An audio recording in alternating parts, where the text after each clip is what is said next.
up, nation? Hope you're having an awesome Monday. My name is Philip DeFranco, and this is where I talk about news, tap stuff, and things that matter to me today. And a quickie update before we jump into everything. If you're one of the people that demanded the internet happen t-shirt, they are back for 24 hours, or until they sell out like they normally do. Link to that down below. But let's jump into the first story of the day. Today is April Fool's Day, which is very stressful for me because I don't know what is actually real or not. The reason for that is instead of pranks, people on the internet just lie. And they're like, haha, I got you, I don't have AIDS, you're crying, what a bitch, you idiot. And the range is all over the place. You have like stupid, mean, stupid, obvious, then you have brands that are like, let's do something kind of cutesy and clever, but obvious enough so it doesn't confuse our very stupid consumer base. We likes them money. But then the could it be true? I'm a little hungover from Easter, and yeah, I kind of believe that Chris Brown might have apologized for beating women. What are you saying, TMZ? I'll just wait till tomorrow to consume actual news. But because of that, I want to run down all the things I've seen for April Fools so far. We have the US Army planning on weaponizing cats, which oddly is not them strapping bombs to cats and going, hey, fuck you, cat, go towards that thing. Not that I would do that, because I'm sure if you did that, you would probably be on some sort of FBI watch list. But as we see in this completely not Photoshop picture, we are weaponizing cats to fight terrorism. But that's an obvious fake because cats are lazy assholes and have no place in the army. That American Eagle was selling spray-on skinny jeans, which for a second is like, would they? Because while the idea of the product is obviously very stupid,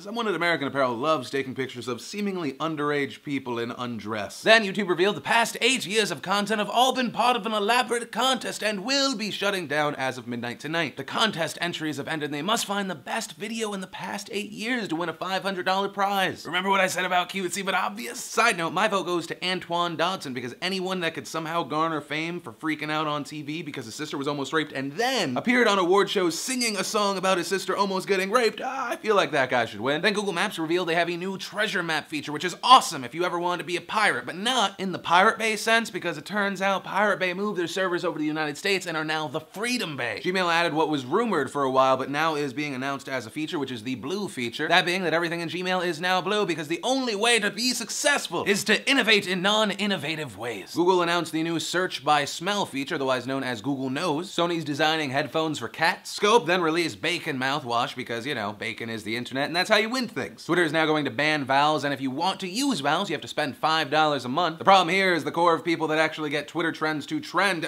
don't use vowels. Virgin announced a glass bottom plane, which, hey, you can make your jokes, man, but I think that would be awesome. Then if you go to dig.com, enter the Konami code, you will be rickrolled. I recommend you use that one by saying, go to dig.com, enter the Konami code, and you get Kevin Rose's email. Tic Tac revealed their new flavor, pizza, which you can make jokes. People would buy that Tic Tac. George Takei announced that he will now be a part of Star Wars. Whole Foods released and announced the Cattle Cam, which is, yes, a camera that allows you to watch what your meat eats. The delivery service Seamless will allow you to upgrade your delivery person, so it's not that guy that you think recognizes you from the Philip DeFranco show and thus stares at you for an extra 30 seconds, so you tip him a little bit extra because you hope that he doesn't kill you in your sleep. And instead, it's a very attractive person. The unfortunate thing about this ad is when the supermodel delivers food, she says, did somebody order food like she doesn't know what food is? The new game Football Manager 1888 was announced, that being where you're allowed to go back as a manager in the first season of football ever, with their different rules of no substitutions being permitted during matches, the offside rule not yet being introduced into the game, and losing half of your team when they're drafted into the army. Then Guild War II's idea of a prank was making a fantastic new world that's 16-bit and awesome, with worlds inspired from Metroid, The Legend of Zelda, Super Mario Bros. Blizzard messed with its fan base by announcing that they are bringing back a special unit called the Warhound, which they said they initially removed because it was just like another thing, so it was redundant. And in fact, they loved it so much to bring it back for everyone, stating, the Warhound has been added for Terran because robots are cool and the art is amazing. The Warhound has been added to Zerg to remain competitive with Terran, and the Warhound has been added for Protoss to keep Protoss players from whining about them on the forum. But then there was also news that wasn't just lies. I don't know if you saw it yesterday, it was horrifying, the Kevin Ware injury. It was Duke versus,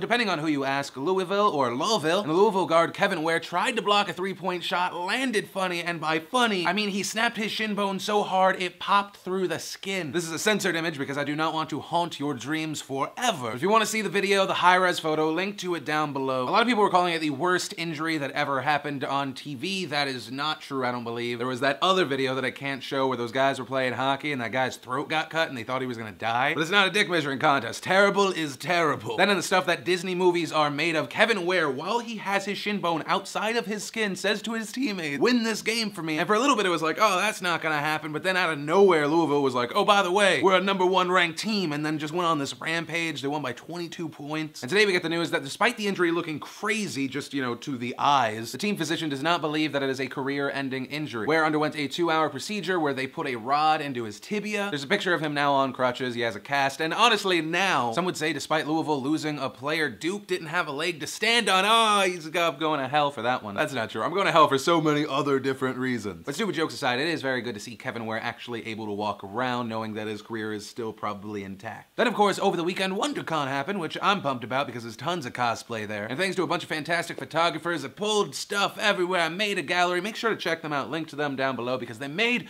all of this possible. There was some Mad Moxie, specifically from Borderlands 2. I saw Lara Croft Tomb Raider. What I at first thought was questionable intention Misty from Pokemon. Some good old-fashioned gender switching. And also lots of tight things and Jessica Negri's belly button and also the other stuff that's attached to her belly button. So if you want to check out that gallery, link to it down below. Then there was the news that Buckwild star Shane Gandy was found dead in a vehicle in West Virginia this morning. According to police, he was found about 31 hours after he was reported missing. He was last heard from around 3 a.m. Sunday morning when he and his uncle said they were going to go out four-wheeling. According to officials, there were 2 other bodies in the vehicle as well, but they have not said, as of recording this video, whether his uncle David Gandy was one of the other 2 bodies. And then there was YouTube news. According to NMR, last Tuesday, nearly 40 ATF agents raided 2 of FPS Russia's properties. For the 3 of you that do not know, FPS Russia, massive YouTuber, real name Kyle Myers. He fakes the accent, and a lot of people are still shocked by that. He's based in the United States. And a big thing to note is this is not an April Fool's story. It was reported last week by RT.com. This, of course, not the first time Kyle was in the news. While the ATF said the search was based on his use of explosives, that being that the ATF thought that he might have been breaking some laws, specifically that a person is required to obtain a federal explosives manufacturing license if they intend to engage in the business of manufacturing explosives for sale, distribution, or for their own business. So I'm not sure if the ATF is saying that because he's using explosives and he's making money through YouTube videos that it is a breach of the law. But the Franklin County Sheriff gave a contradictory statement. He reportedly said the raids were in connection to the Keith Radcliffe homicide investigation, that being the business partner of FPS Russia who was shot in the head 3 months ago. And it just makes you wonder what the hell is actually happening. You have contradictory statements between the sheriff and ATF. There was a homicide in what some would call an assassination style. Because the big thing to note is even though they raided the properties, they confiscated nothing. And from my understanding, the explosives that he used were tannerite, which is actually the same explosive I've shot along with my buddy Richard Ryan, which it is legal for people to have, and it is only an explosive if you shoot it with a bullet. Like, you can smack a thing with a hammer, it's not blowing up. But nation, that's really everything I wanted to talk about and brings us to the question of the day. What was your favorite April Fool's prank, whether it be one of the ones I talked about today or something a bit more personal? Let me know in the comments down below. Remember to possibly be pelted with $50 worth of stuff from FHP. Leave a comment down below. Join that conversation. Maybe hit the like button, favorite if you really like it. Also, big thanks to the sponsor of today's show, Netflix.com/PhillyD. You use that URL, you get a free month of instant streaming movies. But, of course, as always, my name is Philip DeFranco. You've just been filled in. I love your faces, and I'll see you tomorrow.